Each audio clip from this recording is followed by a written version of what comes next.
11:47 am Tuesday, the alert sounded on my phone. It was from the Henderson D-Motion Alert front door camera on Maple Grove Lane, where we had combined our surveillance systems following Fall's mail theft incidents. Equipped with smart doorbell cameras, motion sensors, and other security equipment, we could monitor each other for package thieves and suspicious vehicles. The alert was 2 days old, from Sunday afternoon when Dave Henderson and his family were visiting their parents in Austin.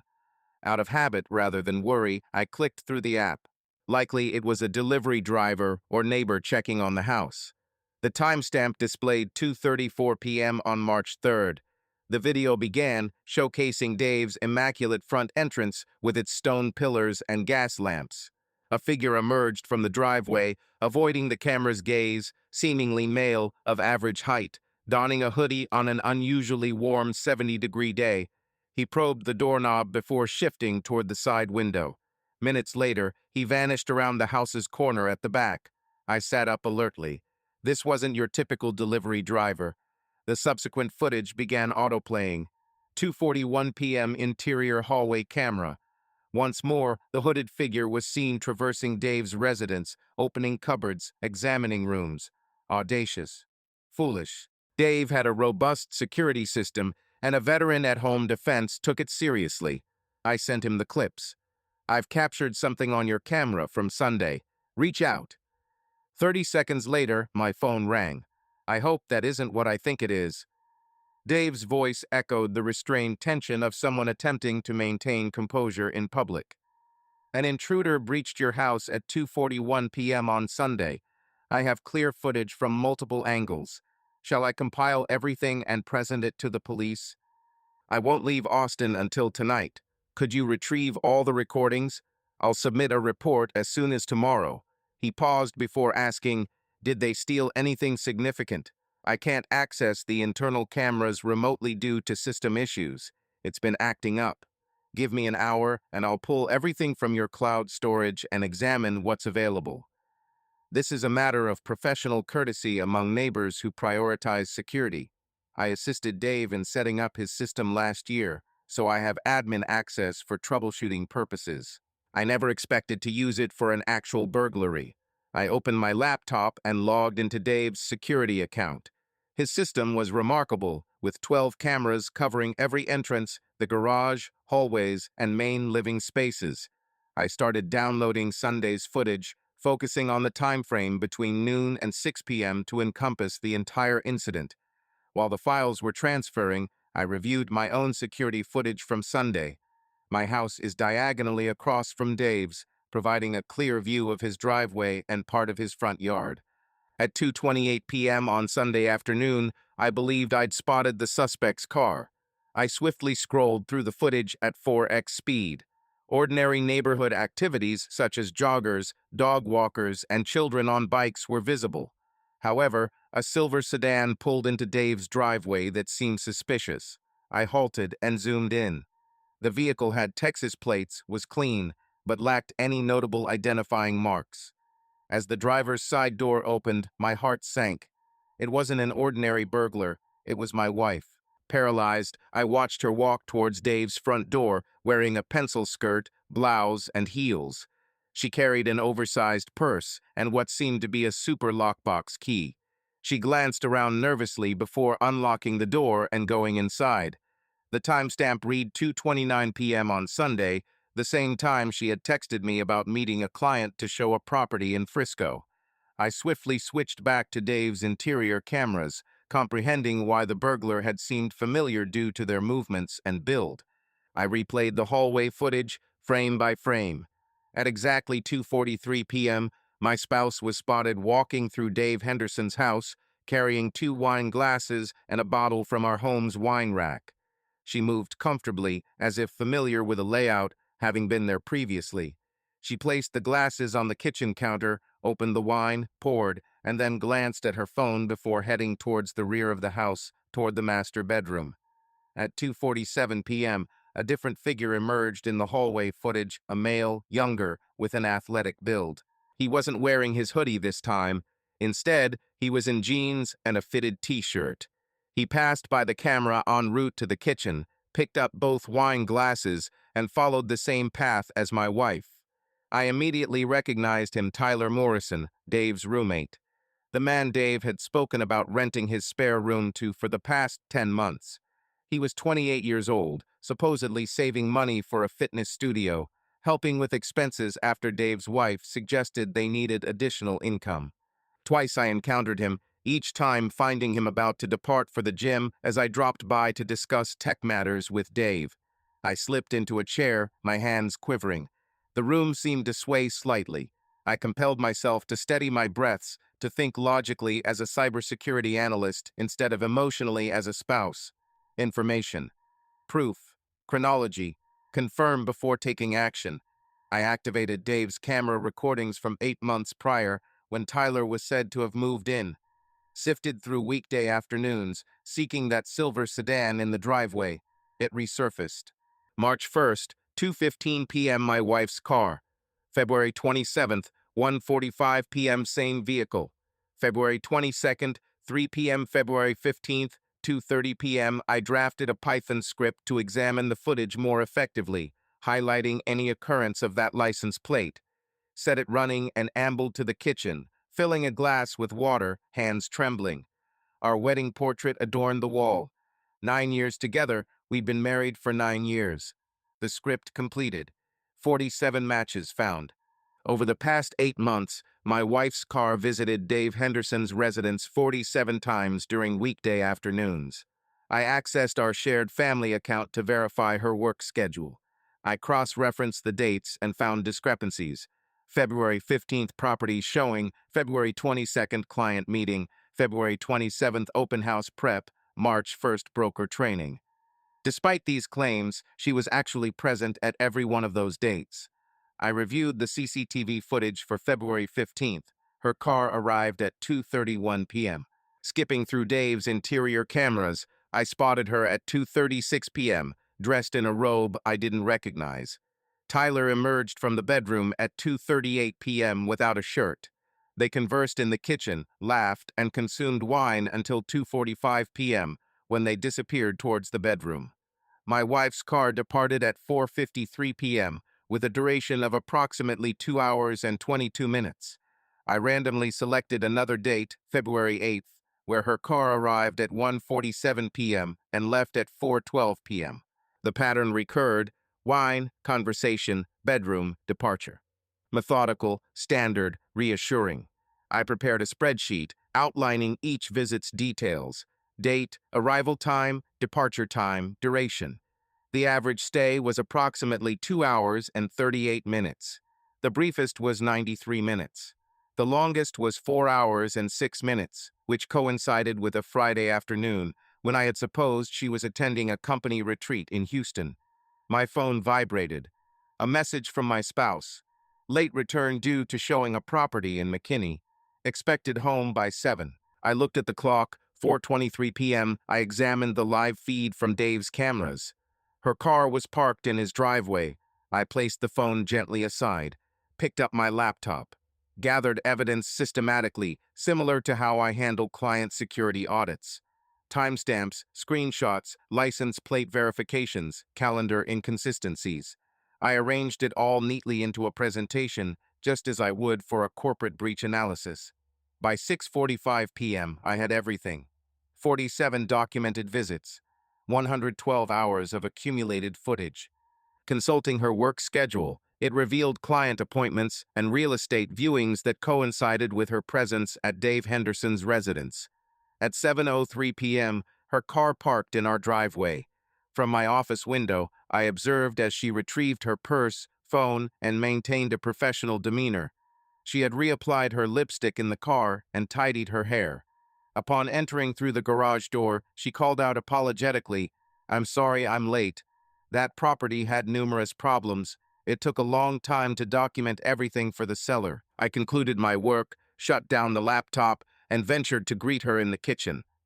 "How was McKinney?" I managed to keep my tone even. "Tiring," she responded. She deposited her purse on the counter, removed her heels.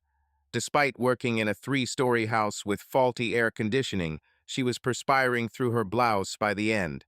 She appeared fresh, poised and well-groomed. Not a single hair was out of place. Which property were you referring to? The one on El Dorado? I forwarded the listing to you last week. She ventured into the refrigerator, retrieved components for dinner. The vendor overestimated the price. I'd spent an hour attempting to clarify market comparables.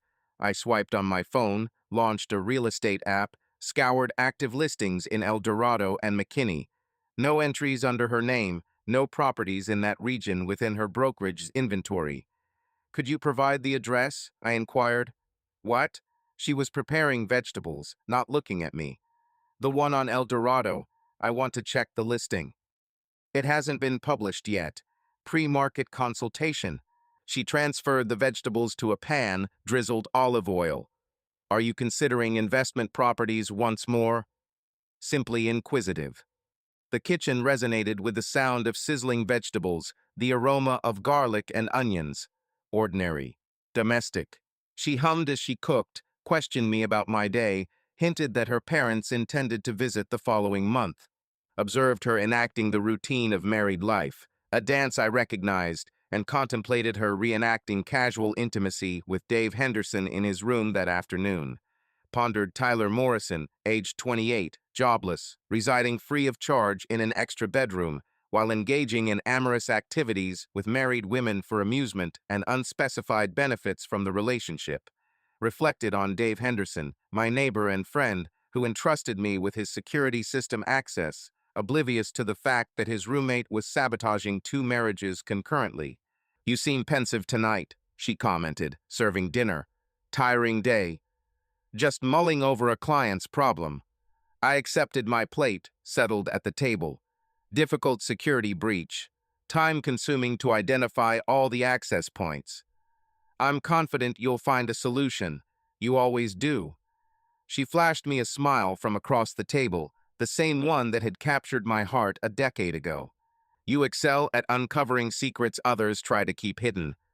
The biting irony filled the space between us, a silent, constricting force for her and an oppressive weight for me. We dined. She spoke of her day, the property showing, the troublesome seller, the challenging market conditions. I made suitably interested and agreeable noises in response. I performed my part in our marital play, while 47 recorded visits to another man's house stacked up on my laptop upstairs. After supper, she settled on the couch for her reality television show. I returned to my office, summoned Dave Henderson's contact. A talk is necessary, not about the burglary. Another matter from your surveillance footage demands attention. Can we meet tomorrow morning? His reply arrived promptly. 8 am at your place. Wife taking the children to school. I'll see you there. I contemplated the amassed evidence on my screen, thought of tomorrow and showing Dave Henderson the footage, and envisioned the impending avalanche of chaos that would follow. Reflecting on my wife engrossed in her TV show upstairs, deceiving herself and lying effortlessly, I glanced at the Texas Penal Code Section 1602 displayed on my secondary screen. One-party consent for recording conversations allows me to secretly tape any conversation we share. Activating the audio recorder on my phone, ensuring it's positioned within reach in my pocket, I ventured downstairs and took a seat next to my wife on the couch. Hey, I offered casually, I've been contemplating something. MMHMM. She didn't divert her attention from the screen. Do you know Dave Henderson's roommate Tyler? You've met him, haven't you? She subtly tensed. A minor shift if I hadn't been paying close attention. Perhaps only a couple of times when packages accidentally delivered to our house were left with her. What about him? She inquired, simply wondering about your thoughts on him. Dave mentioned he might be having financial difficulties and could ask him to leave. She continued to gaze at the screen, not looking away. He appears to be a decent individual, rather reserved. I echoed her words. Indeed. I held my silence, waited. She adjusted herself on the couch, creating space between us. Have you known him beyond a few encounters? I inquired gently, conversationally. The quiet stretched for 3 seconds too long. What sort of question is that? A straightforward one. Are you acquainted with Tyler Morrison more than you've let on? Where are you getting this from? She turned to face me now, her defenses rising. Did Dave mention something? Because I don't appreciate Dave didn't speak up. I'm asking you directly. Do you know Tyler Morrison? I already told you, I've seen him a couple times. That's all. Her voice held the sharpness it did when she felt trapped in debates. Why are you probing me about the neighbor's roommate? I extracted my phone, opened the spreadsheet, turned the screen towards her.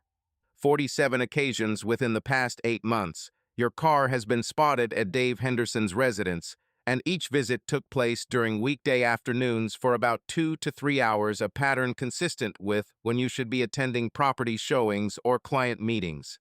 This revelation left her visibly shaken. Her mouth opened and closed repeatedly before she attempted an explanation. However, I interjected, presenting video evidence from multiple high-definition cameras, time-stamped, showing you entering Dave's house along with Tyler, both of you heading to the bedroom, and subsequently leaving hours later. This pattern repeated 47 times. She expressed shock, suggesting secret surveillance and deflection tactics. Yet, it was not I who installed Dave's security system. You were indeed recorded in someone else's home during your reported work hours. Agitated, she began to pace, asserting that my actions were irrational and overzealous, claiming that her assistance for Tyler was simply a help for Dave, and not as you may have assumed. She indicated toward your phone. I was assisting him with job applications. He required someone skilled in computers, and Dave requested my presence when I was nearby. For nearly 3 hours, in his bedroom, frequently each week. We were not in the bedroom. We were in the office. You're turning this into something else. I played a video on my phone, set it to February 15th, 2:43 p.m., and showed it to you. That's Dave's bedroom. There you are in a robe. There's Tyler without his shirt. Neither of you were working on job applications. She stared at the screen, her expression shifting through anger, denial, calculation, and eventually into something like surrender. Since when have you known? Her voice was barely audible. Since this afternoon. And yet, you remained here, playing games? I gave you an opportunity to tell me the truth. She gestured toward the couch dinner, the pretense of normality. You opted for deception instead. I retrieved my phone from my pocket. For how long has this been occurring? Irrelevant? Indeed. She slid back onto the couch, clinging to a cushion like a barrier. 8 months. This period aligns with Tyler's move-in date. Were Dave and he in on it? Was this arranged? Of course not. Absolutely not. Dave is completely unaware. He believes Tyler. She halted. Believes Tyler does what exactly? Is paying rent. Living there legally. He doesn't know that Tyler and I. Another pause. Admit it, I urged, urging her to complete the sentence. Are in a relationship. She whispered, completing her thought. In a relationship. I scoffed, my laughter tinged with bitterness. That's one term for it. Another could be that you've been engaged in an affair with our neighbor's roommate within our neighbor's residence while deceiving me about work for 8 months. It simply transpired. I didn't orchestrate it. I was showing a house next to Dave's, and Tyler was outside, and we began conversing. For several months, you began appearing twice or thrice a week without any particular reason. That's not casual. It's a relationship, a deliberate one. A relationship built on multiple decisions. Yet, it wasn't planned. It just happened. You never intended to cause pain, but you did, repeatedly. Every evening, looking directly into my eyes and deceiving me about your whereabouts. What's your next move? A hint of fear tinged your voice. I pondered the evidence stacked upstairs, the records, timeline, federal laws possibly broken using Dave's address. The ethical breaches my spouse had committed by misusing her MLS access. I'll speak to Dave tomorrow morning. I'll share the footage with him. Just don't. You stood, reached for me. Please. I promise to cut ties with Tyler. We can go to therapy. We can mend this. Yet, you lied to my face for 8 months. Even now, you continue to deceive. If I hadn't discovered the video, our plans for this week, next month would still be in place. I'm sorry, I'm deeply sorry. A breakdown now, sobbing uncontrollably. A mistake, a grave one, but we can move on. People do. We can rebuild. However, not after 8 months of systematic deceit. Not after witnessing you cook dinner and fabricate your day, while knowing full well that you were with someone else in the afternoon. I began to ascend the stairs. She followed, pleading, crying, attempting to negotiate a way out of the predicament. Where are you going? To the spare room. I need some time to think. Don't leave me. Please. I love you. I faced her once more. What does that term even signify to you? Love? You've shown me over the past 8 months that it doesn't equate to honesty, loyalty, or respect. So what is its meaning? She had no response. I locked the spare room door and retrieved my phone. Confirmed the recording's quality. It contained the entire conversation. I uploaded it to my encrypted cloud storage along with other pieces of evidence. I spent the night contemplating on an unfamiliar bed, pondering over the fact that my 9-year marriage came to an end 8 months ago when my wife entered Dave Henderson's house for the first time. Since then, I had been living in its remnants, unaware that I had already lost everything valuable. My phone vibrated, signaling a message from her. Don't betray me by telling Dave. I'll comply with any divorce papers. Just spare Tyler the unnecessary turmoil. I reread it. Despite everything, she was still safeguarding him and considering his welfare. Even now, I chose not to reply. At 7:53 am, I parked at Dave Henderson's residence. His truck was in the garage, while his wife's SUV had already left for the school run. For months, I had watched as Tyler left at 7:30 every morning, punctually attending his gym session. Before I could knock, Dave opened the door. Entering, you ask for coffee. Yes. We take seats at his kitchen island, the same spot where I'd previously witnessed my wife pour wine 53 hours prior. Dave appears fatigued and distressed, still coping with the burglary incident. Have you reviewed the footage? He queries. I have, but there's something else I need to discuss with you. I retrieve my laptop. What I found on your security cameras is more serious than a break-in, I state. His countenance changes subtly. How much worse could it be? Your roommate hasn't been paying rent, has he? Dave's jaw clenches. Why do you ask that? I examined 8 months of footage to document the burglary, and I uncovered additional evidence. My wife's car, at your residence, 47 times, always on weekday afternoons, always for extended periods. I direct the laptop screen towards him. I play the same compilation I showed my wife. He remains silent as he watches, his complexion paling, his knuckles white from gripping the counter edge. Upon completion, he leans back. Tyler, I say. Tyler, he verifies. Has your wife been staying at my place? The dismay in his tone was palpable. For 8 months now, apparently since he claimed to have moved in. I feel like vomiting. He stood and walked over to the sink, leaning against it for support. Rebecca argued we needed the rental income. She said Tyler appeared friendly, reliable, that he'd be discreet and helpful. I didn't want a roommate, but she persisted, and I eventually consented. Does Rebecca know about this? She can't. She'd punish me for letting him move in. She would. He paused. Wait, does she know about the affair? I was skeptical. Your wife seems fond of Tyler as a tenant, but there's something else I must show you. I presented additional footage I had gathered the previous night. Tyler moving around the house when no one else was present, sifting through Dave's documents, using Dave's computer, taking items from drawers and cupboards.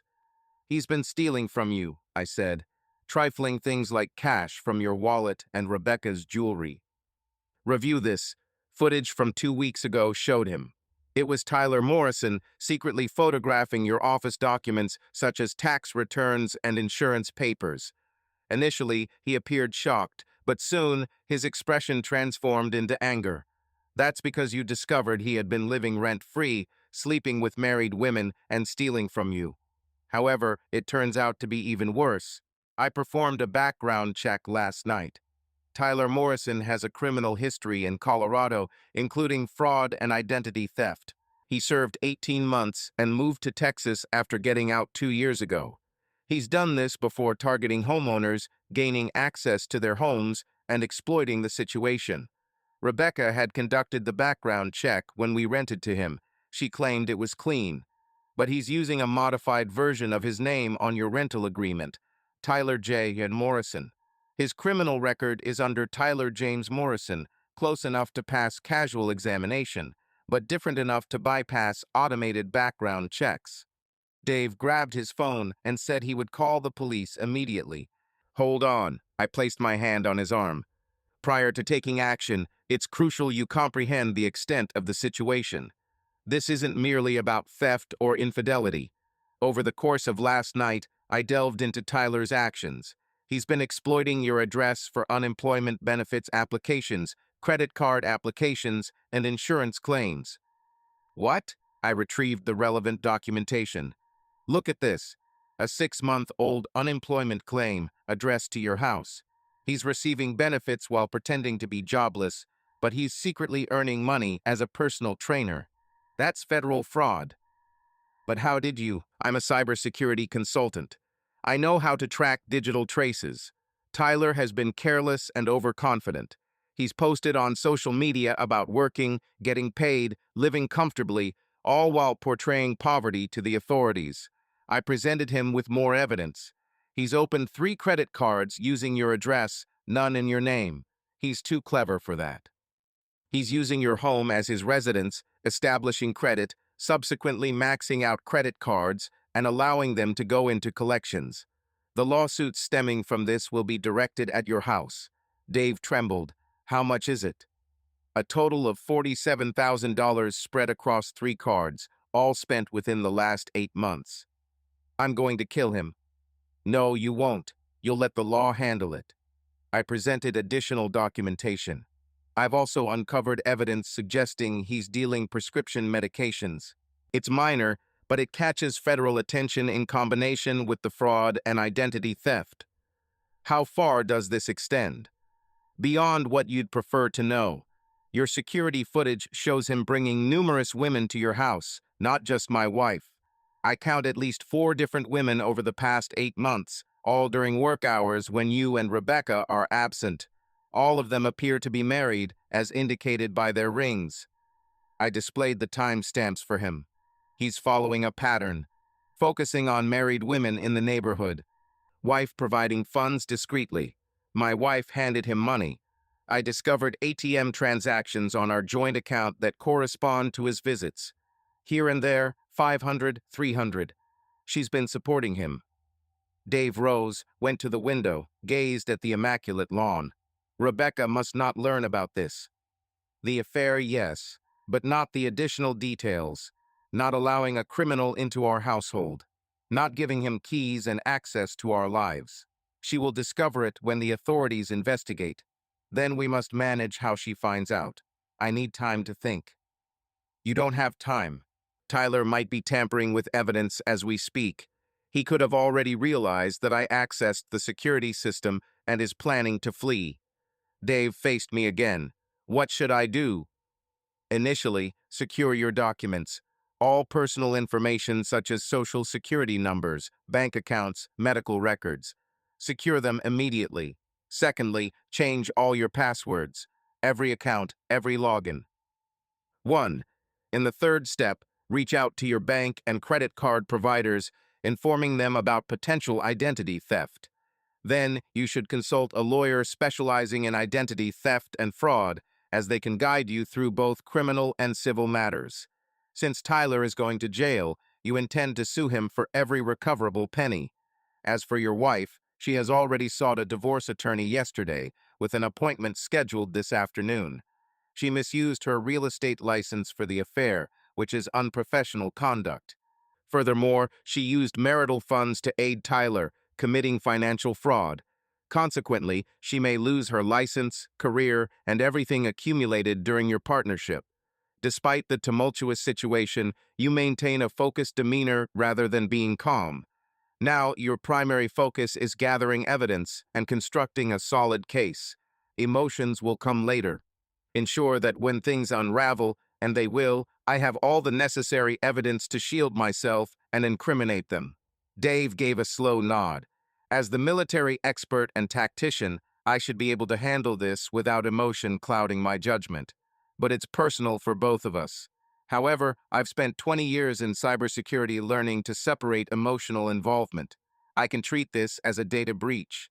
Locate the weakness, evaluate the harm, put safeguards in place, track down the culprits. Your spouse is now one of those culprits, having first lied about her whereabouts. You should contact your lawyer, protect your information, then report to the police. I'll send you all the evidence and records I've gathered. Ensure they recognize this isn't just about theft or encroachment. It's systematic deceit. What about Rebecca? When do I inform her? Soon, immediately, before the police communicate with her. She necessitates your words, requiring complete comprehension of the situation's extent. I hesitated. I'm regretful for this predicament. You didn't merit this. Nor did you, we both acknowledged, standing there as two men whose lives were disrupted by a 28-year-old swindler. Uncertain about our next steps, but aware that action was required, Dave spoke up as I prepared to leave. One more point, Tyler is currently at the gym. He follows a routine, waits for 2 hours, then the sauna, followed by the smoothie bar next door. He'll return around 10:30. Do you wish to confront him? I desire his removal before he returns. I want the locks changed, his belongings in trash bags on the lawn, and a restraining order filed before he reaches this driveway. Contact the lawyer first. Ensure it's done legally. Legally, Dave sighed, with a tinge of bitterness. Of course, because he's been so scrupulous about legality, because you want to maintain both moral and legal superiority when this case goes to court.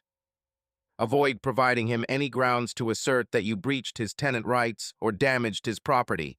Dave clenched his jaw. Very well, I'll pursue a legal eviction, file criminal charges, and initiate a civil lawsuit. As I drove home, the phrase "destroy him the right way" lingered in my mind. It held an eerie mix of satisfaction and discomfort, planning someone's total destruction with such calculated precision. Upon arriving home, I found my wife in the kitchen, still in her pajamas, appearing as if she hadn't slept a wink. "Did you speak to him?" she inquired promptly. "Yes." What was his response? "He's contacting the police, a lawyer, and likely his spouse, to detail how he allowed a convicted felon to reside in their home." She recoiled. "A convicted felon? Tyler isn't. Tyler has a criminal record in Colorado. Offenses include fraud, identity theft, and 18 months spent in prison. He's been using Dave's address for unemployment fraud, credit card fraud, and operating as a base for peddling prescription drugs. This isn't a well-meaning individual making poor decisions. Instead, it's a con artist who has been running a fraudulent scheme for 8 months. Once more, the color drained from her face. No, that can't be. He claimed to be launching a business, asserting he needed Dave's place for stability to sort out his life. And you believed him because you wished to believe him, since it made the affair feel less like betrayal if you were aiding someone in need. "I gave him money," she murmured, "to aid with his business plan. He said he only needed. You provided him with our marital funds, supporting a deceitful individual who has been swindling numerous families while also sleeping with their wives." She sank down heavily. "I wasn't aware of any of this. I swear I didn't know about his deception.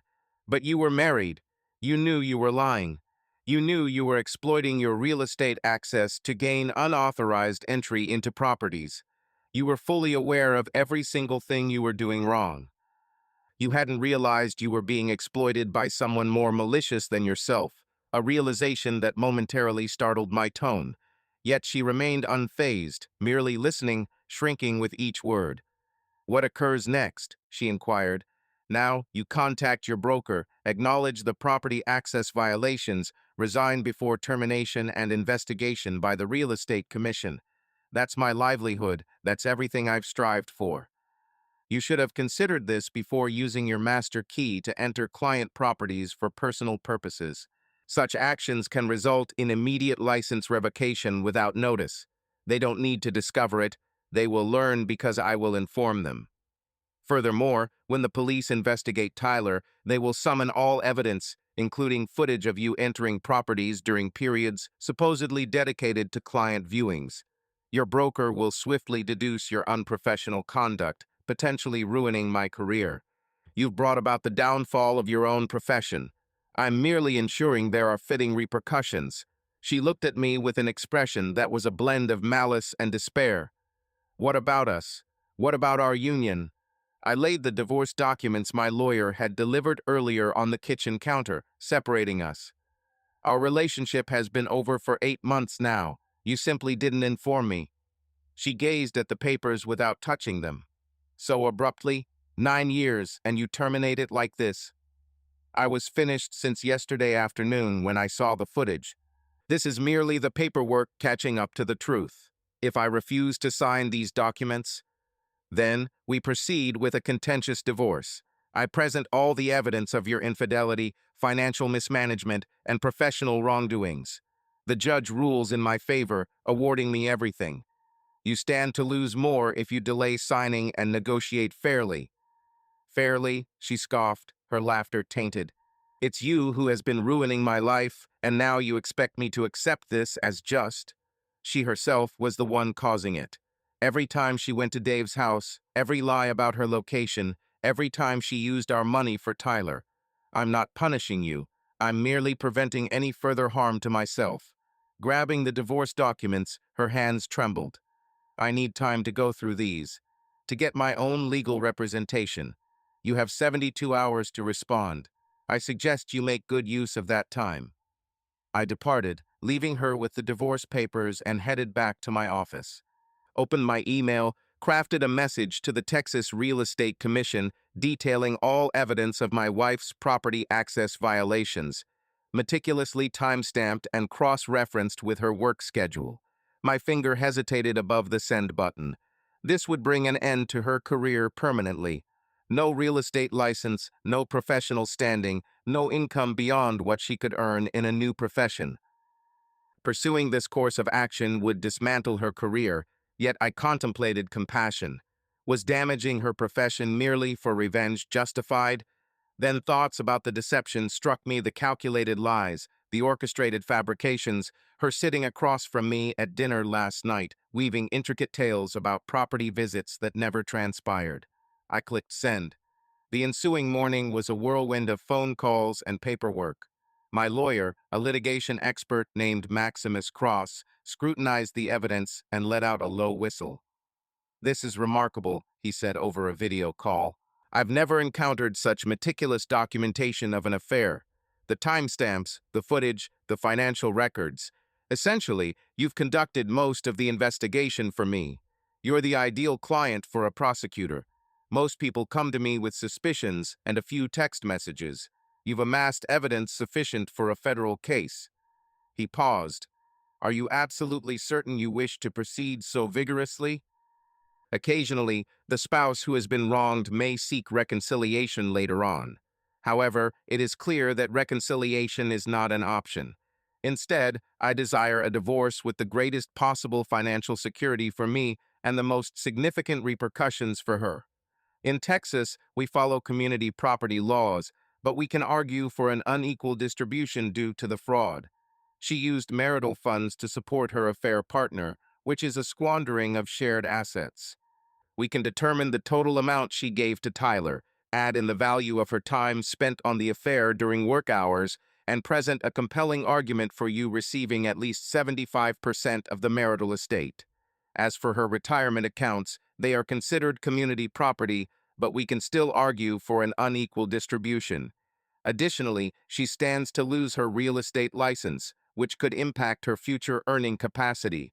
The court may award you more now to offset this disparity. I submitted proof to Trek this morning. This should expedite the process. Authorities deal sternly with property access violations. It's likely she'll be temporarily suspended for investigation, followed by permanent revocation after a hearing. Regarding Tyler Morrison, the affair partner, Dave Henderson is filing criminal charges today, which include federal fraud, identity theft, and drug offenses. This means Tyler will be going to prison.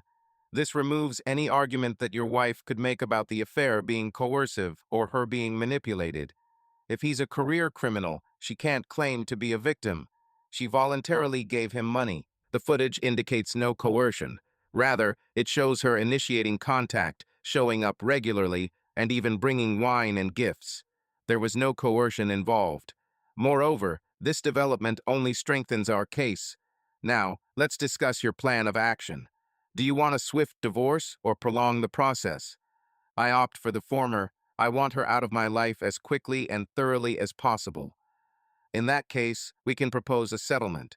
She signs off on everything immediately, agrees to an unfair division of assets, waives spousal support, and the whole process is over in 90 days. If she declines, we initiate a contested case that lasts no less than 18 months. She won't reject. Her fear of professional repercussions is immense. She'll agree to anything to mitigate the harm. I will draft the settlement agreement by tomorrow. We will be lenient regarding one aspect, refraining from seeking extra damages for the affair, only claiming waste of community assets. This makes it easier for her to consent. However, we reserve the right to seek damages if she contests anything. Indeed, the settlement is dependent on her complete cooperation. Any opposition, delay, or concealment of assets or income will result in us withdrawing the offer and moving to full litigation. Following our conversation, I remained in my office, observing the street outside through the window. At 10:34 am, Tyler's car parked in Dave's driveway. He stepped out with a gym bag on his shoulder, appearing calm and self-assured. However, his tranquility wouldn't last long. I observed as he reached the front door, attempted to unlock it with a key that failed, persisted in trying, drew out his phone, appeared puzzled. Dave appeared, opening the door. From my house, I couldn't make out their conversation, but I could decipher their body language. Dave, arms crossed, obstructing the entryway. Tyler, gesturing, attempting to enter. Dave remained stationary, directing him towards the street. A police car arrived on our street, followed by another. Upon seeing them approaching, Tyler attempted to push past Dave. Dave pushed him back, not violently enough for it to be considered assault, merely to assert that Tyler wouldn't be entering. The police parked and exited their vehicles, advancing towards them. Dave gestured towards Tyler and the house. One officer touched Tyler's arm. Tyler recoiled. The officer's hand moved to his belt, then to his weapon. Tyler halted. I watched as they placed him under arrest. Watched as they searched him, finding what seemed like pills in his pocket. Observed Dave hand over a folder, likely the amassed evidence, together with his own records. Witnessed Tyler being escorted into a police cruiser. The incident lasted approximately 8 minutes. My phone vibrated with a message from Dave. It read, "Completion. He was arrested instantly. Found Vicodin and Adderall in his pockets without a prescription. Thank you for everything." I remained silent as the police cars carrying Tyler Morrison drove away, bound for a jail cell and later a federal prison term that would span years, not months. My wife appeared next to me at the window, her arrival unnoticed. "Did you see that?" Her voice was quiet, startled. "Yes, he was arrested. For fraud, identity theft, and drug possession. These are just the preliminary charges. The federal investigation will bring forth more." She watched as the police cars rounded the corner. What will become of him? Imprisonment. Federal imprisonment. Given his history of reoffending and a pattern of exploiting vulnerable individuals, he is likely to face further charges. You're facing at least 8 to 10 years, possibly more due to the drug charges. This is unbelievable. This is... She looked at me. It was you. You could have simply told me to stop it. You could have allowed me to rectify this discreetly. Instead, you've wrecked both our lives and sent Tyler to prison. I had no wrongdoing towards Tyler. He brought about his own downfall through federal offenses. You, on the other hand, orchestrated your own ruin by engaging in an affair with a career criminal, while embezzling marital funds and breaching your professional standards. I wasn't aware of his criminal activities. You were. Every time you illegally entered properties using your MLS key, you knew it. Every time you withdrew money from our account for him, you knew it. Every time you deceived me about your whereabouts, you knew it. You were fully aware of everything. She leaned against the wall, asking what she should do next. Sign the divorce papers. Resign from your brokerage. Seek a new profession. Begin anew with your life. Averted my gaze from the window. You'll live through this ordeal, though it may not bring prosperity. The question of warmth and compassion doesn't alter anything. It's the facts that matter, the evidence that counts, and the repercussions that follow. My feelings regarding these matters hold no sway, yet they are not indifferent to me. As your wife, I share this connection with you. I erred deeply, but isn't 9 years of marriage significant? Yes, it held meaning until the day you visited Dave Henderson's house for the first time. Each subsequent visit, each lie following that moment, its importance dwindled. By the time I unearthed the footage yesterday, all that mattered had vanished. She sank to the floor, weeping, apologetic. I'm sorry, I'm so regretful. I never intended to inflict pain on you. Yet you did. Consistently. For 8 months.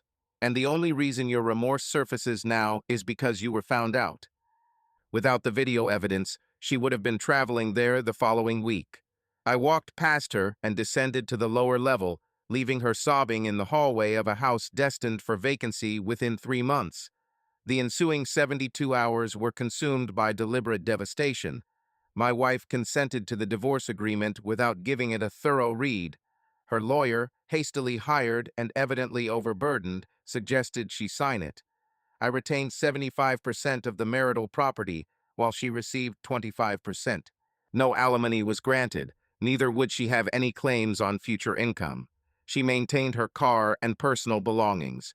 All else became mine. The Texas Real Estate Commission temporarily suspended her license for investigation. Her broker dismissed her employment the same day I submitted the documentation. Two property owners who were featured in the security footage lodged complaints with Trek, as well as filing civil lawsuits over privacy infringements. Tyler Morrison was detained in county jail, unable to meet his $250,000 bail. Evidence of fraud and identity theft collected by Dave's legal representative implicated him in additional charges for theft, trespassing, and drug possession. The district attorney took action. Concurrently, federal prosecutors in Texas' Northern District initiated an investigation into unemployment fraud and interstate identity theft involving Dave. Rebecca, Dave's wife, had become aware of the entire situation, leading her to file for divorce on the same day as Tyler's arrest. In a hastily organized move, Tyler's belongings were strewn across the lawn, comprising both legitimate and stolen items from their home.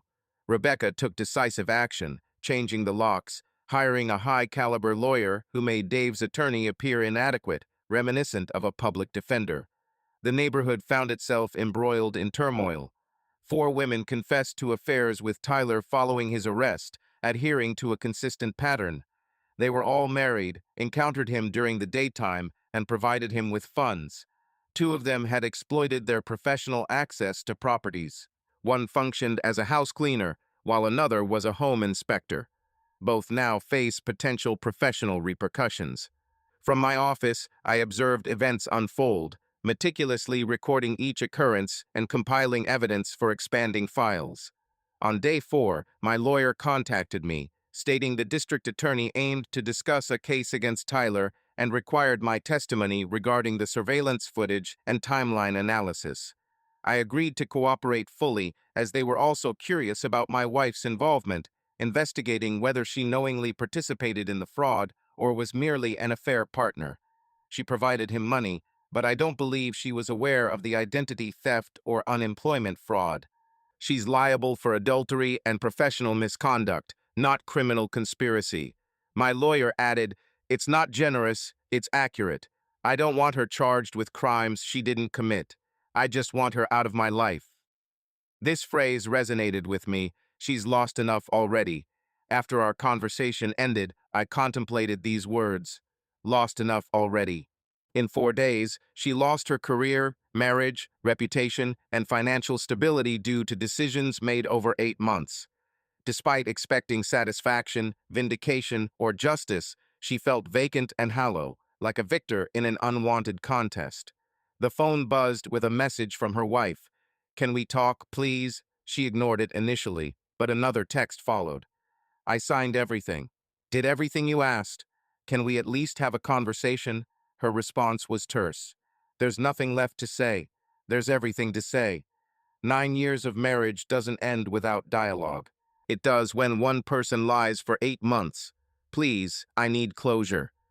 The word closure caught her attention, as if talking could heal the wound and make it complete. "Agreed. Tonight at 7 p.m. you have 30 minutes. Exactly at 7 p.m. she arrived. Afternoon was spent in readiness, ensuring all necessary items were at hand, recording equipment primed, documents neatly arranged, escape route mapped out. She appeared dreadful, eyes sunken, unkempt hair, worn clothes. The polished real estate agent facade had disintegrated. "Thank you for meeting me," she said. "You have half an hour. Begin speaking. I wish to clarify, not to defend it. I understand I can't defend it, but you deserve to comprehend why. I know why. You sought something I wasn't providing: excitement, attention, validation. Whatever it was, you found it with Tyler. You opted for that over our marriage. Straightforward? No, it's not straightforward. It's..." She stumbled over her words. "You're always engrossed, always preoccupied with your clients, projects, security systems. When was the last time we went out on a date? When did you truly look at me? So this is my fault?" "No, that's not what I'm saying. I'm saying I felt unseen. Tyler made me feel recognized." She acknowledged his attention towards her, found herself feeling unique.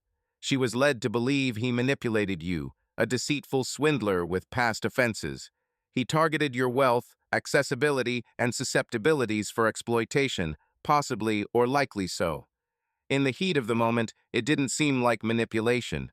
Instead, it appeared as though someone genuinely concerned about her well-being. She shared her affection towards you, dedicating extended work hours to strengthen our financial foundation. She wasn't seeking a future. She yearned for your presence in the here and now, not merely physically, but emotionally available. However, she admitted that her actions were unforgivable. No justification can be made for them. No, there is none. She destroyed everything: our marriage, her career, her standing in society. For what? A man who is serving time, who was manipulating her all along. She let out a bitter laugh. "I am the one who wasted 9 years on someone who never valued me at all. That's what distresses you. Not that I was harmed, but that I was used.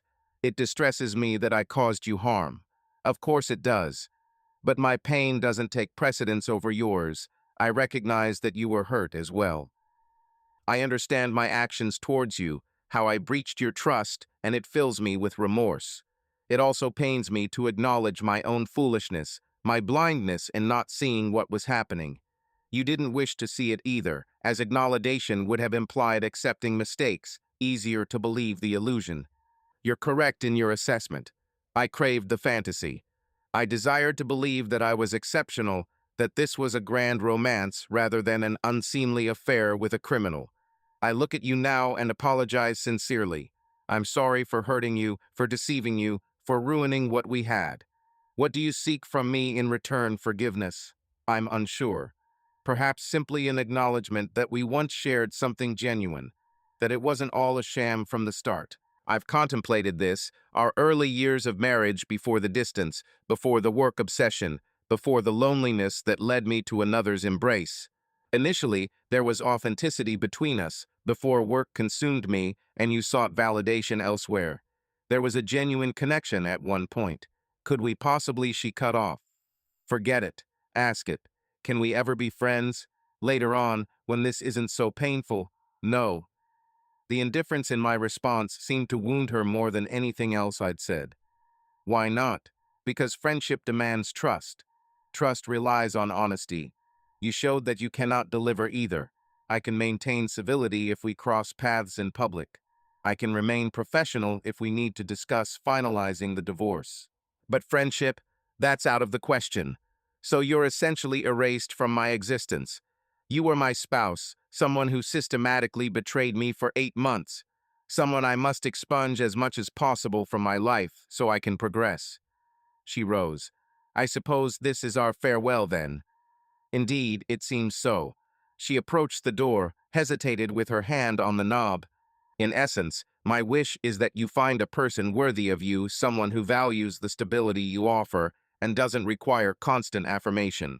Someone superior to how I was towards you. I will move on.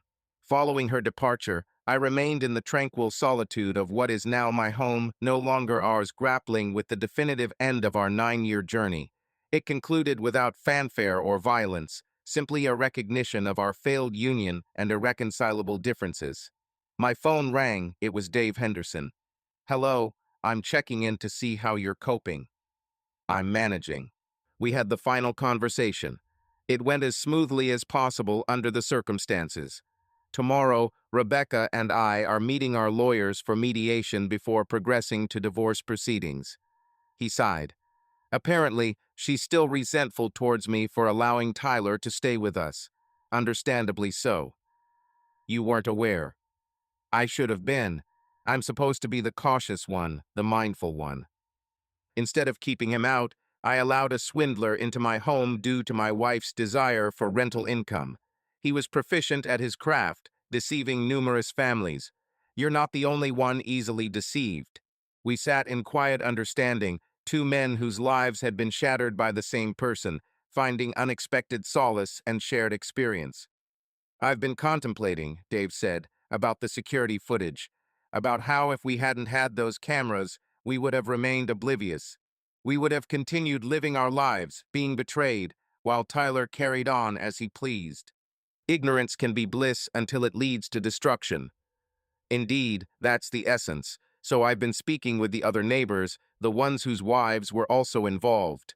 We wish to upgrade the entire neighborhood's security, making it extensive and synchronized. This way, such an incident never occurs again. Would you consider consulting? Leverage your cybersecurity expertise to design the system.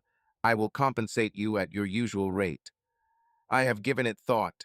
Following our conversation, I began planning a thorough neighborhood security system, mapping camera locations, setting up network infrastructure, arranging data storage, and outlining access controls.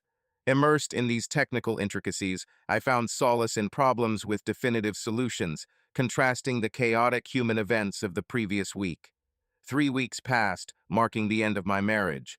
My ex-wife moved out, leaving her 25% share of our marital assets and vanishing towards the west.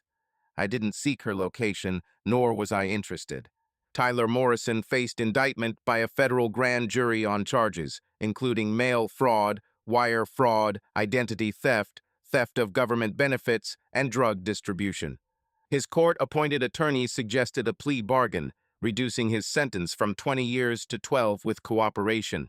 However, Tyler declined the offer, opting instead for a trial. Believing he could sway a jury much like he had won over neighborhood wives, he was proved wrong. The trial spanned 8 days. I testified for 4 hours, presenting the jury with security footage, timeline analysis, and documentation of fraud. Dave Henderson provided testimony regarding identity theft, credit card fraud, and stolen property. Additionally, 3 of Tyler's extramarital partners testified about the money they had given him and the lies he had told them. Despite his attorney's attempts to portray him as a victim of circumstances, a man seeking redemption following imprisonment, and a man who had made mistakes but did not warrant extended federal incarceration, the jury remained unconvinced. They recognized what I saw: a career criminal who preyed upon vulnerable families, leveraged every advantage, and displayed no remorse for his actions. Ultimately, he was found guilty on all 14 counts. During sentencing, the judge expressed open disdain towards Tyler. "Mr. Morrison," he stated coldly, "you are a predator. You manipulate people's vulnerabilities mercilessly. You've wrecked families, stolen identities, and broken the trust of everyone who attempted to assist you. The court finds no extenuating circumstances, no signs of reformation, no grounds for leniency." His sentence was 12 years in federal prison, followed by 3 years supervised release.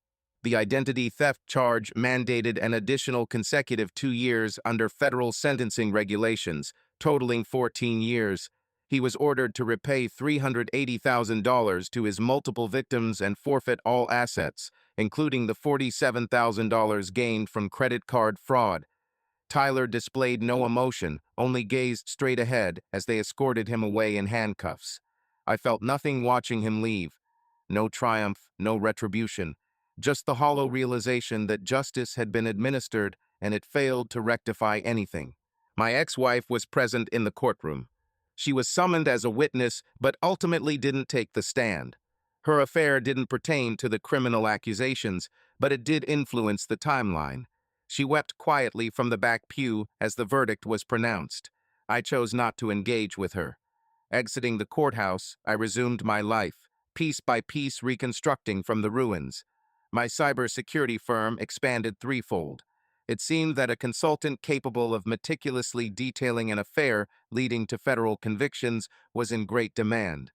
Law firms sought me for digital forensics in divorce proceedings. Corporations hired me for employee monitoring and fraud detection. I added 2 staff members and relocated to a professional workspace. The neighborhood security system was finished. Now, 16 homes shared a synchronized surveillance network, all data being routed to central storage with appropriate access controls and privacy measures in place. We became the blueprint for suburban security in Dallas. Other communities sought the same system, leading me to initiate a side venture for designing and setting up these systems. Dave Henderson and I, bound by common adversity and mutual regard, found friendship in an unusual place. His divorce from Rebecca was acrimonious, with her never forgiving him for the Tyler incident, yet he emerged financially sound and emotionally healing. We would meet for drinks every Thursday evening, discussing work, sports, life, while treading lightly around past topics unless prompted. Half a year post-divorce, I resumed dating, approaching it with caution and building walls as high as possible. Her name was Elena. She was a cybersecurity researcher at a defense firm, known for her intelligence, carefulness, and emotional fortresses similar to my own. We crossed paths at an industry event, delved into encryption algorithms, and unexpectedly shared a meal. It was after 3 months that I revealed to her about the divorce, the affair, the CCTV footage, the trial, and how my marriage crumbled because I immersed myself in work while my wife sought validation elsewhere. Elena remained impartial as she listened. Then she replied, "I'm glad you were engrossed in work. Your profession matters. It benefits people. If your spouse demanded constant attention and validation, that was her predicament, not yours. Granted, it's not entirely fair to her, but it's also not entirely your responsibility. People make their own decisions. She opted for an affair rather than discussing her needs with you. That's on her." This was the first time someone expressed such sentiments without immediately adding, "But you should have paid more attention," or "Marriages require effort from both parties," or any of the other cliches that indirectly accused me of not preventing my spouse's infidelity. I kissed her, and she reciprocated. 3 months later, she settled into the house I had meticulously remodeled and personalized, eradicating any remaining traces of my former spouse. A year post-divorce, I received an email from my ex-wife with the subject, "I'm sorry." I hesitated to read it before giving in to my curiosity. "You likely don't wish to hear from me, I know, and I understand that I have no business contacting you. However, I felt compelled to inform you that I've spent a year in therapy, grappling with my actions and their motives. You were correct about everything. Tyler was exploiting me, and I was exploiting you. In pursuit of feeling unique, I failed to recognize the damage I was causing. I sacrificed a solid marriage for an illusion that never materialized. I'm not seeking forgiveness. I acknowledge I don't deserve it. All I wanted was for you to be aware of my newfound comprehension regarding what I inflicted upon you, and I apologize, genuinely and deeply. I have rebuilt my life, transitioning into a career in property management. Nothing necessitating a real estate license. It's modest labor, yet genuine. I encounter someone who is compassionate and patient, assisting me in personal growth. I hope you discovered contentment. You deserve it more than most. I reread it, felt the reverberation of past sorrow, anger, loss. Then, I filed it away in my digital archive, another document from a life that no longer pertains. Didn't reply. It wasn't necessary. That phase was concluded. Archived. Completed. I now have a prospering business, a harmonious relationship, and a future not defined by deceit and devastation. 2 years post-divorce, Elena and I wed. A minimal ceremony, only close friends in attendance. Dave served as my best man. He made a toast about how life's worst instances can lead to its finest outcomes, how annihilation can pave the way for something superior. As I stood at the altar gazing at Elena, I contemplated that thought. Luminous, sincere, emotionally engaged. Elena, who had never caused me to doubt or question her honesty, sparked thoughts about my former wife, regardless of where she resided or the life constructed from its ashes. Reflections also drifted towards Tyler Morrison, serving a federal sentence for 7 years, with another 7 years remaining. The afternoon spent scrutinizing security footage had torn one life apart and built another. The officiant declared us husband and wife. Elena bestowed a kiss upon me. A modest audience applauded. For the first time in 2 years, I felt something akin to tranquility. 3 years following the trial, Dave reached out on a Thursday morning. "Are you seated?" Ought I be? Tyler had perished during a prison brawl the previous night, stabbed by another inmate due to a drug deal gone awry. I accepted this news impassively, awaiting an emotional reaction. None materialized. "How do you feel about it?" I questioned Dave. Truthfully, indifference. He paused. He was a malicious individual who inflicted harm upon many. Perhaps the world is better off without him. "Are you a monster because of this?" "Not at all. You're just being human. There's no requirement to grieve for those who wrecked our lives." Rebecca called, distraught, claiming guilt for being relieved he's gone. She doesn't need to feel guilty. His fate was self-inflicted through his actions. Elena concurred slowly. "One less predator in the world. That's ruthless. So is deceit and emotional control. I won't feign sorrow over the demise of someone who intentionally harmed people for gain and amusement." That night, a text from my ex-wife arrived. "Did you learn about Tyler? I shouldn't care. I know he was exploiting me, but I can't stop feeling sad. Am I crazy?" I pondered the message for a while before replying. "It's not insane, it's human. You can mourn what you believed him to be, even if the truth was different. Thanks. That helps. Take care of yourself." I didn't anticipate another message from her, nor did I want one. The interaction seemed vital. It was a conclusive sealing of a scar that took 3 years to completely mend. Elena found me on the back porch, gazing at our neighborhood. Our community now protected with a synchronized security system and an involved watch group. "Are you all right?" she queried. "I'm fine. Just contemplating the transformation. 3 years ago, I was in torment. Now I'm here. With you. With a life that I desire. You deserve it. You could have turned sour and isolated. Instead, you transformed suffering into significance, constructing something worthwhile from devastation. I had assistance. So did you. But you were the one who labored." She pressed her lips to my cheek. "Let's go inside. Dinner is served." I accompanied her indoors to our residence, our life, our future devoid of deceit or retribution or vindication. Instead, it was the story of two individuals who found each other after surviving their individual calamities, constructing something fresh together. Over Maple Grove Lane, the sun sank, elongating shadows on immaculate lawns and homes adorned with surveillance cameras. They monitored, safeguarded, and guaranteed that events like what befell Dave and me wouldn't recur in our neighborhood. While some manipulate technology to deceive, others employ it to disclose truth. I opted for the latter, and despite its harshness, truth liberated me. 5 years post-divorce, I stood in my office with a panoramic view of Dallas downtown. My venture, Blackstone Digital Forensics, surpassed my expectations, boasting 43 employees, deals with federal enforcement agencies, and a renowned reputation as the leading authority on digital evidence in intricate cases. Elena was my partner, both matrimonially and professionally, for 3 years and in business for 2. She managed the technical aspects while I dealt with client interactions and testimony. We established a balance that served us well, boundaries distinct, respect reciprocal. The phone rang.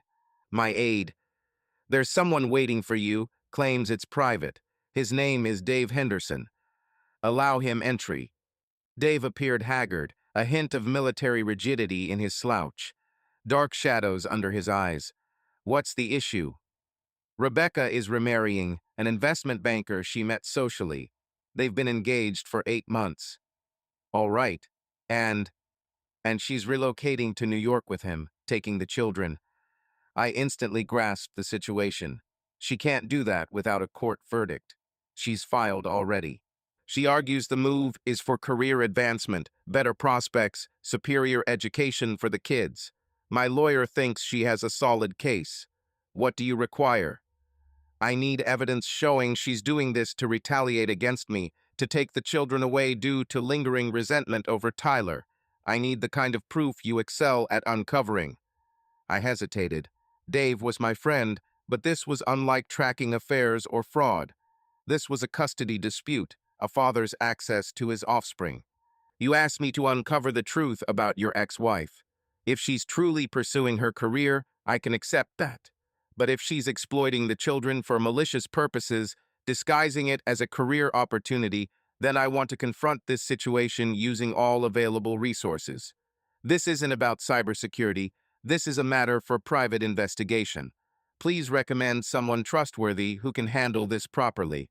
After considering my options, I found a suitable candidate, a former detective specializing in custody disputes, albeit costly but meticulous. Money is not an issue to me. My primary concern is the well-being of my children. I made contact, arranged a meeting, and 2 weeks later, the investigator named Sable Raven, interestingly enough, had prepared a preliminary report. The supposed career opportunity she presented was largely fabricated.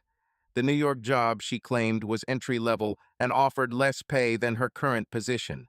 The fiancé who funded this move comes from a wealthy family. The rapid engagement raised suspicions. 8 days following Rebecca's petition for relocation with the children, Sable elaborated. She's leveraging the relationship to facilitate the move, she said. It's a tactical remarriage, new partner, new city, new life. And incidentally, the kids are moving along too. Dave inquired, can we establish it as malicious? Sable responded, I can demonstrate it's hasty and financially dubious. Whether that amounts to malicious is for the court to decide. Sable displayed emails obtained through legal discovery. Take a look at this, she said, showing an email from Rebecca to her sister. I'm getting the kids out of here, away from memories of Tyler and all that transpired. Fresh start for us all. Dave, read it. That's not malicious. It's just moving on. Continue reading in the next paragraph. Dave has no right to proximity. He introduced that criminal into our lives. He can visit them in New York if he wishes, but I'm finished adjusting to his schedule. Here it is. The clear intention to distance the children from him. The concealed vindictiveness masquerading as maternal care. That's enough, Dave whispered. Enough for a battle, she chose. The custody trial lasted 3 days. Rebecca's attorney portrayed her as a dedicated mother striving for better prospects for her children. Dave's lawyer, the same one who managed his divorce, depicted her as a vindictive ex-wife wielding children as weapons. I didn't take the stand. It wasn't my dispute. Yet, I sat in the courtroom beside Elena, backing Dave, observing the judge evaluate contrasting accounts of parental rights and child welfare. The verdict favored Dave. Rebecca was free to relocate to New York if she wished, but the children would remain in Texas. Principal custody continued with Dave. Rebecca received generous visitation summers, holidays, school breaks, but the kids stayed in their home state with their father. Rebecca exited the courtroom weeping. Dave departed exhausted yet triumphant. Thank you, he said outside, for the recommendation, for being here, for everything. Friendship transcends boundaries, doesn't it? Yet, I can't help but recall your actions 5 years ago, uncovering proof, documenting details, aiding me to bring down Tyler. That wasn't friendship, that was waging war. Tyler deserved his fate, so did Rebecca, as stated by my lawyer. But Rebecca is the mother of my children. I can't harm her excessively without causing them harm. You are wise in this regard. Tyler had no one to suffer collateral damage. Rebecca does. You're smart for setting boundaries on your warfare. Dave nodded thoughtfully. I hope you never have to weigh such decisions regarding Elena. Neither do I. However, 6 months later, I did. Elena returned home looking distressed. We need to talk. Those words rarely precede good news. What's wrong? An offer has come my way, a position as Deputy Director of Cybersecurity at NSA, based in Fort Meade, Maryland. My heart sank. 3 months from now, if I take the offer, we're moving across the country. This job is my long-held dream, culminating my entire professional journey. It's a position that could unlock opportunities beyond government service. But you're here, your business is here, your life is here. I can't ask you to forfeit that. You weren't asked, you're deciding. My company has expanded nationally, allowing me to manage it remotely. Most of my work is remote anyway, and the Dallas office can operate without my physical presence. You could move. For me, after moving on from your past, you're willing to relocate to Maryland for this new chapter. I value your career as much as mine. I pulled her close. She exclaimed, let's embark on this journey together. This time, her voice echoed with joy, not sorrow. I love you, and I believe you feel the same. When do we begin to pack for our move? Our transition spanned over 4 months. Selling the Dallas house, a witness to much pain and renovation, establishing the Maryland office, delegating Dallas operations to my associates, while I pursued federal contracts from Fort Meade. Dave arranged a farewell party for us. The entire Maple Grove neighborhood attended. The community I'd helped safeguard, fortify, and transform from a place of betrayal into a model neighborhood. You've created something here, Dave said at the toast. Something that endured beyond your personal turmoil. These families rest easier due to the security you established. These marriages are more resilient because of the lessons your journey imparted. From your darkest hour, you've given it significance. Gathering here are faces of neighbors turned friends, families I assisted in their protection, and individuals who grew from my crisis to fortify their connections. Thank you, I expressed modestly, for being a part of the reconstruction. Elena and I bade farewell to Maple Grove Lane for the final time. In the rearview mirror, the street gradually vanished. That street symbolized where my old life perished and a new one emerged. Maryland may have been colder, both climatically and culturally, but the work was exceptional. Elena excelled at NSA. I crafted federal contracts with agencies that dealt with budgets and issues surpassing anything I'd faced in the private sector. We purchased a house in Annapolis, smaller than Dallas, but boasting water views that compensated for the reduced space. I installed an advanced security system that would have made my previous neighborhood envious. Aren't we being overly cautious? Elena wondered as she watched me adjust the 14th camera. Maple Grove was once a secure area, but that changed. She didn't contest this fact, she comprehended it. Some wounds don't mend, they merely become part of one's way of navigating the world.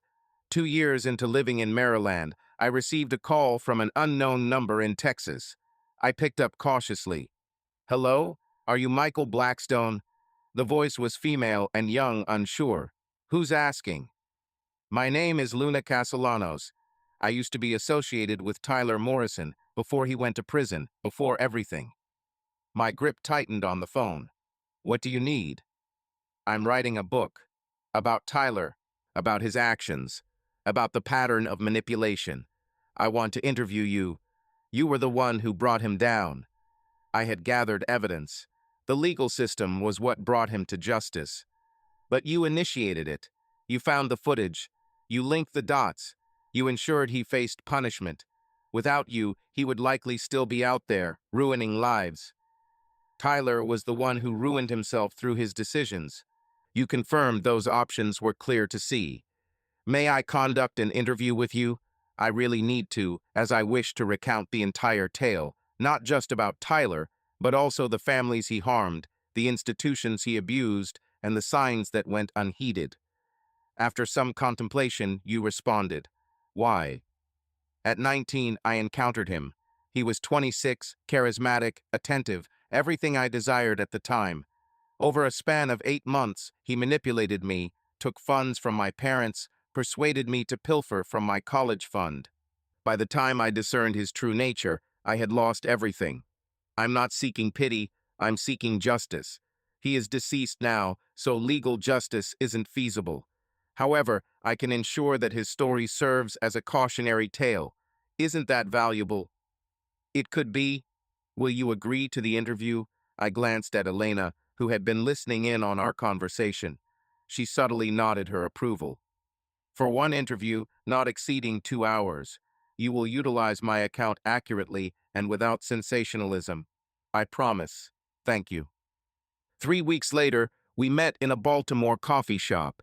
Luna, surprisingly younger at 24, bore the tiredness of one who'd survived trauma and emerged stronger. She captured our dialogue with an old-fashioned recorder, jotting down notes manually. Recount the day you discovered the footage, I requested. I detailed it for her. The break-in warning, the video review, the unexpected sighting of my wife's car, the thorough recording, the chronology examination, the moment of conflict. What was your initial reaction when you saw her car on the footage? Initially, nothing. Then everything. Then nothing again. Could you elaborate on that? Initially, there's shock, disbelief. Your mind struggles to comprehend what it's seeing. Subsequently, a flood of emotions, anger, betrayal, sorrow, rage. It's overpowering. Eventually, your mind suppresses the emotional response because it can't operate in that state. Instead, you become analytical, detached. For several months, that was where I dwelled. When did feelings resurface? They didn't honestly, not the way they ought to. I rationalized the betrayal, grasped it factually, but the emotional toll, I believe it's still lingering, yet to fully materialize. She jotted down observations. Did you hold affection for your spouse?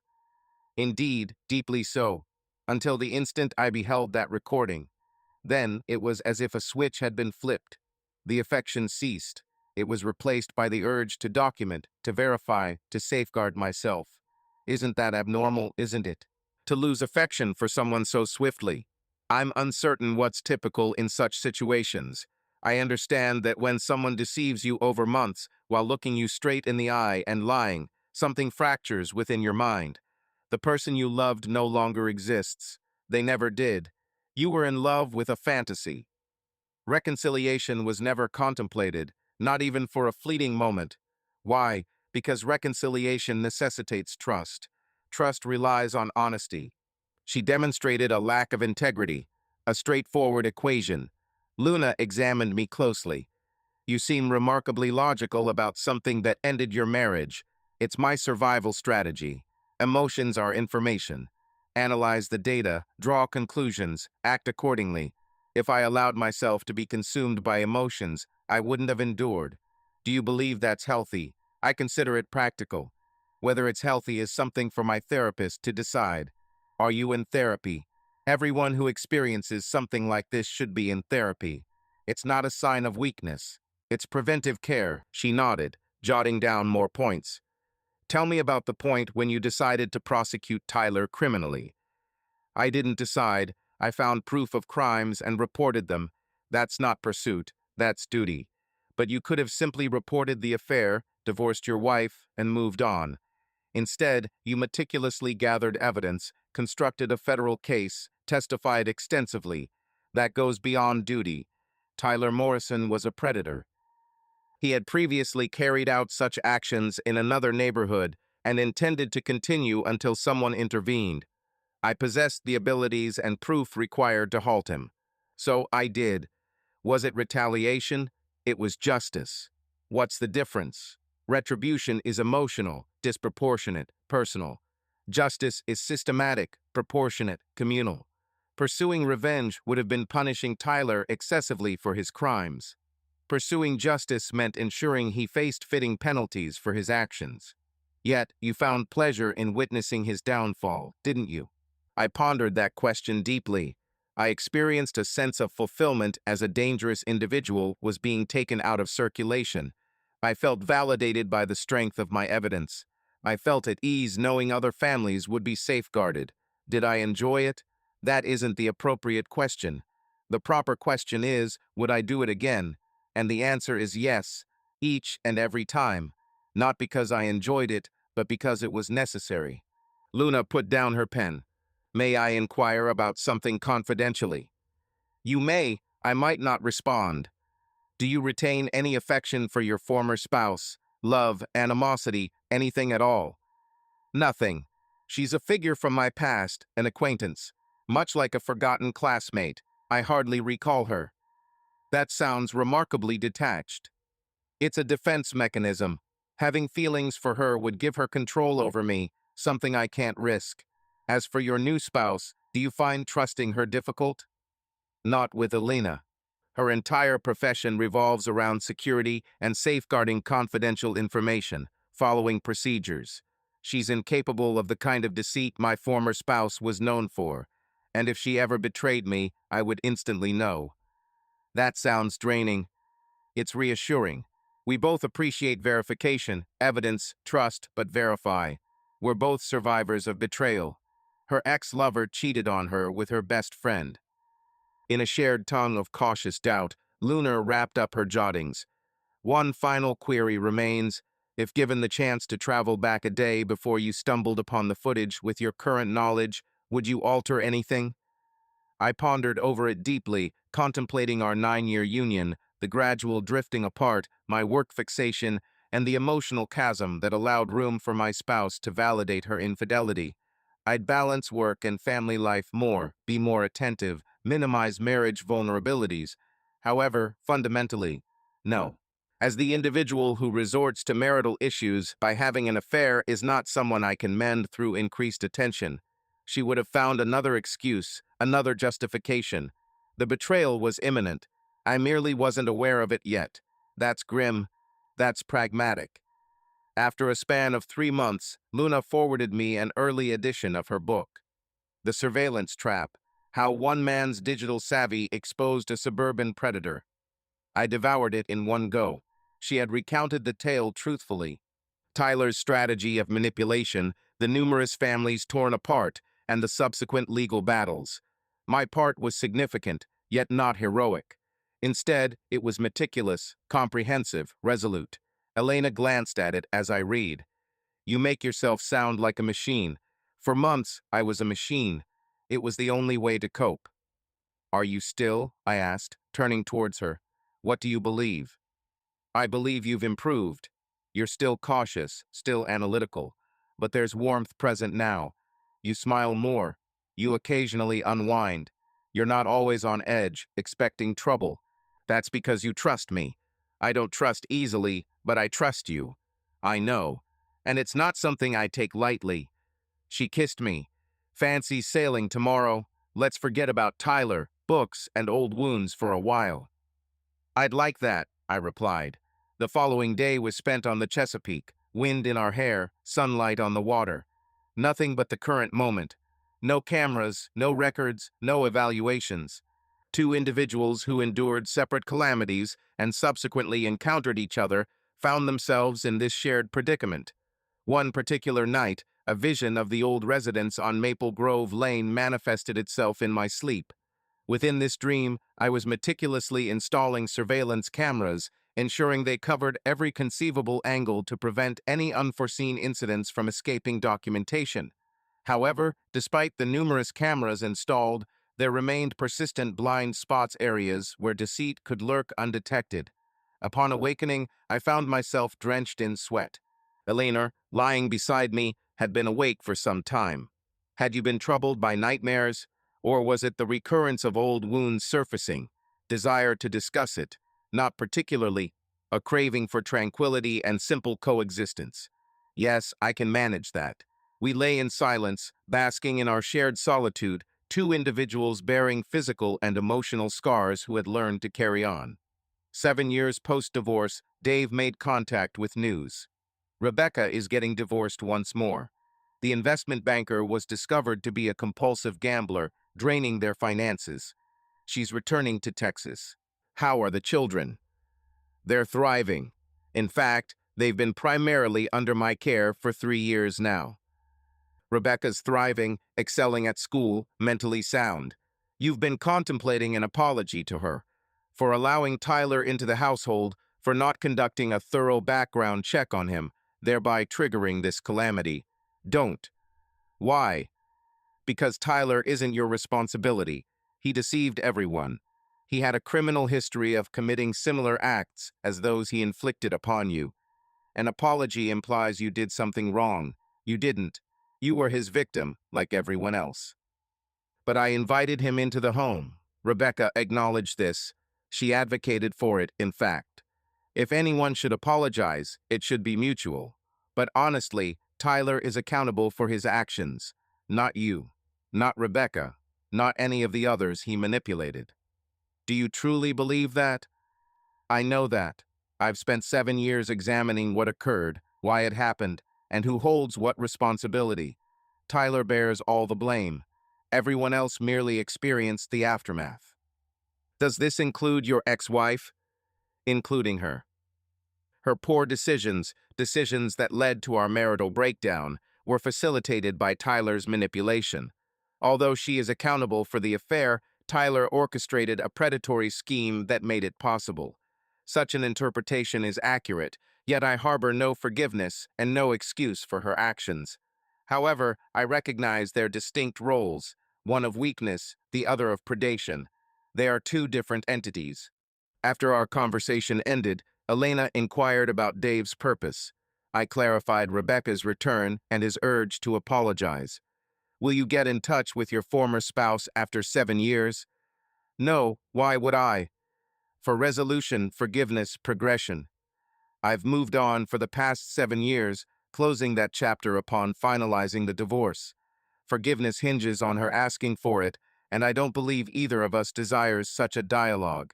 If she contacts me, then I will assess in that instance. Nevertheless, I won't be the one to initiate contact. Despite the elapsed time and healing process, even with the vast distance, I had meticulously constructed a life devoid of her presence. Why on earth would I reintroduce her into it? Elena acknowledged, I understand. Some doors remain permanently closed.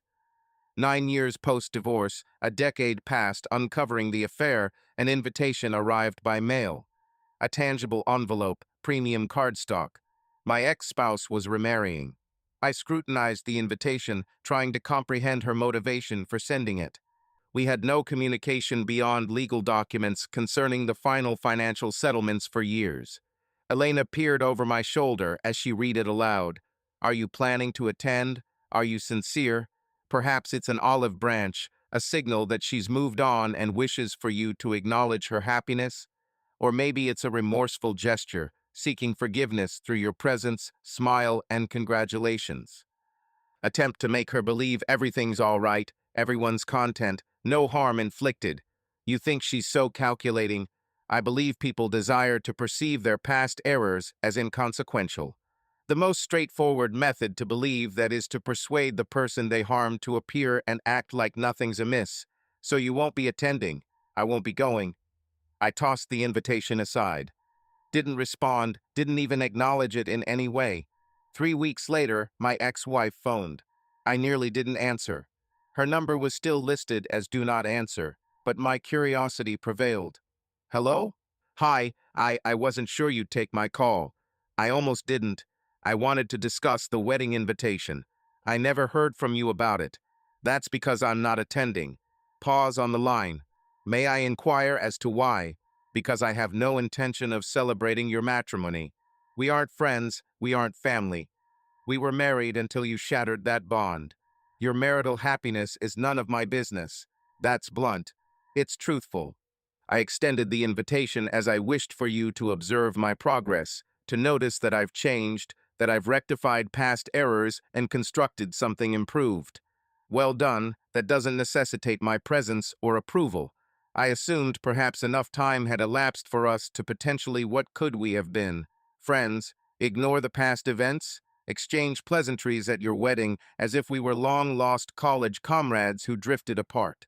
I thought maybe you'd pardon me. I haven't pardoned you. I've forgotten about you. There's a distinction. Pardoning would imply I still care enough to excuse you. I don't.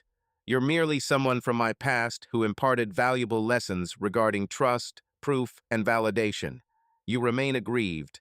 I am not aggrieved. I am apathetic. Being aggrieved would suggest you still hold significance. You do not. So why won't you attend the wedding? If you don't matter, what's the issue? Because participating in your wedding would imply you do matter, and I'm refusing to give you that. She fell silent for a considerable duration.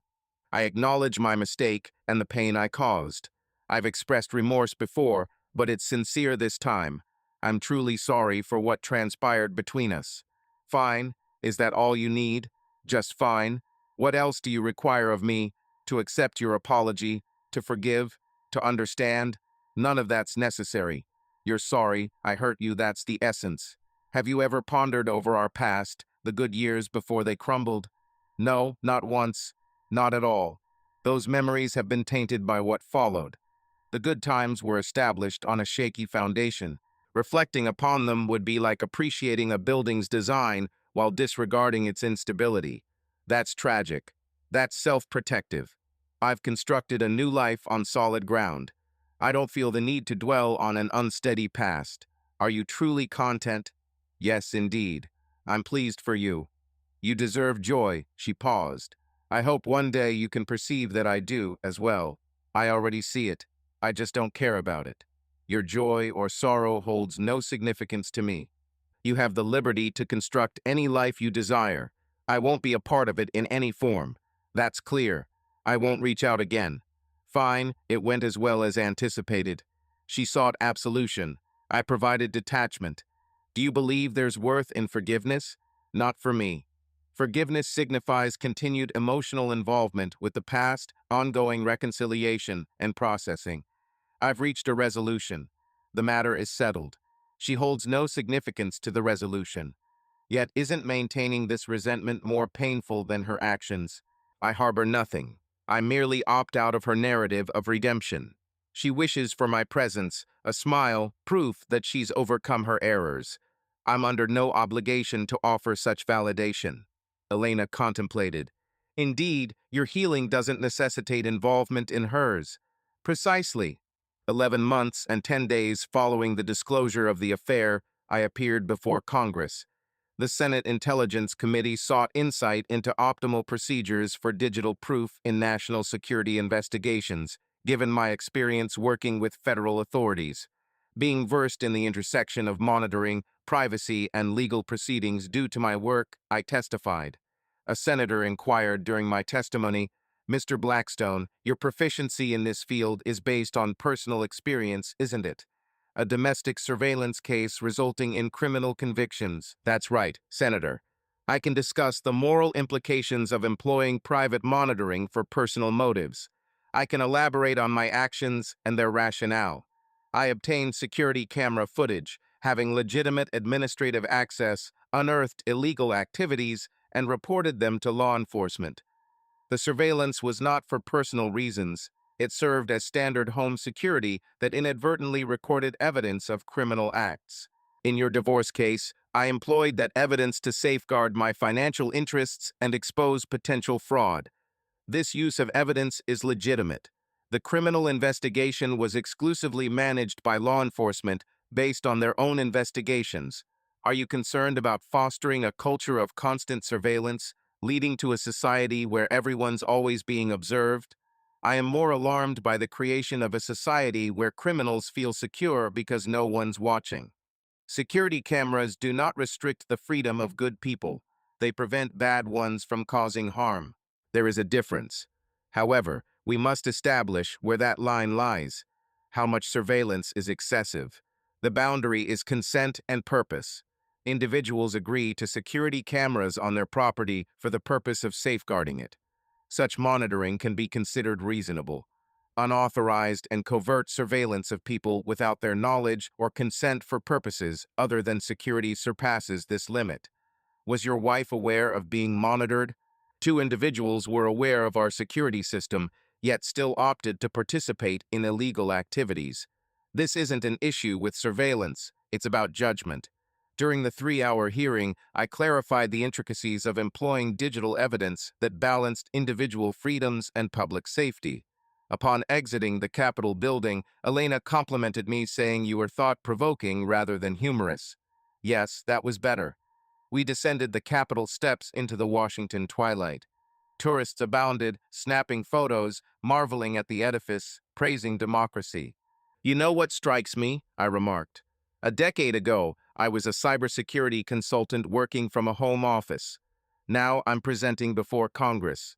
Tyler Morrison has significantly altered my life in unintended ways. You were equipped with expertise in a field that was critically lacking. I was inspired to learn about surveillance systems, legal structures, and evidence recording. All these skills wouldn't have been relevant if I had stuck with corporate security consulting. Do you repent for the choices your life took, the trajectory it followed? I repent for the pain, for the deception. I repent for losing 9 years to a marriage that proved to be founded on shaky ground.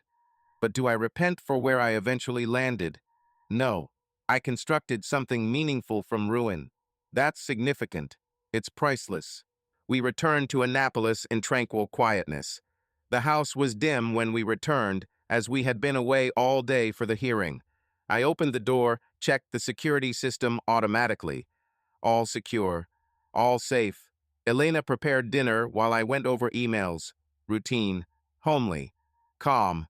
This was a stark contrast to the turmoil that had characterized my life a decade before.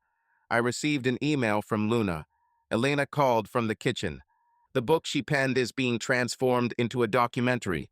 They wish to question you. Deny, deny, simply like that? Indeed, just as stated. Earlier today, I appeared before Congress to discuss surveillance ethics. That's my input on these matters. There's no necessity for me to relive my personal suffering for amusement purposes. It's about education, not entertainment. It could be both, and I've had enough of being the warning tale. Others can learn from broader principles without having to delve into my particular ordeal for content. She arranged dishes on the table. Reasonable enough. I'll inform Luna no. We dined while watching the sun dip below the Chesapeake. Sailboats in the distance. The house fortified. Life steady. Did something strike you today? I asked. During the testimony? What? I spent 3 hours discussing surveillance, evidence, criminal prosecution, all originating from the most distressing day of my life. Yet I experienced nothing, no anger, no pain, no lingering trauma. Only technical expertise about procedures and ethics. Has it been good or bad? I believe it has healed at last. After a decade, I can talk about what happened without any emotional response. It's now mere information, facts, history. That's positive, isn't it? Very positive. It was you who reached over the table and held my hand. You endured something that ruins people. Not only did you survive, but you flourished. You established a career, a marriage, a life of significance. Tyler Morrison attempted to demolish you. Instead, you became the expert who prevents other Tylers from damaging other families. Is this poetic justice, or simply justice? That night, I slept without nightmares for the first time in years. No more images of security cameras, no scenes of betrayal, no replays of my wife's car being in another driveway. Just sleep, deep, dreamless, serene. Healing, I realized, was not a destination, but a process. Somewhere within those 10 years, without realizing exactly when, I had completed it. The wounds transformed into scars. Scars faded into wisdom. Trauma transformed into mastery. I endured and even triumphed. Tyler Morrison, deceased in a prison brawl 7 years ago, equipped me to aid numerous others through their deceptions, calamities, and transformations. While some misuse technology for deceit, I embraced it for truth-telling. Painful as it was initially, truth liberated me. It didn't free me from the past, that wasn't possible. But it set me free from being dictated by it, overwhelmed by it, crippled by it. The surveillance net ensnared my wife and Tyler in their misdeeds, but it released me to construct something superior, resilient, authentic. That, I discerned, was the most effective retribution, not their annihilation, but my rebuilding. Not their torment, but my flourishing. Not their confinement, but my liberation. The cameras documented everything. The proof condemned them. Advancing into a life they could never affect or contaminate, I found that justice wasn't primarily about them suffering consequences, but rather ensuring my freedom from their impacts. It took a full decade, but at last, the debt was settled, the account closed, and the story concluded. Now I am liberated.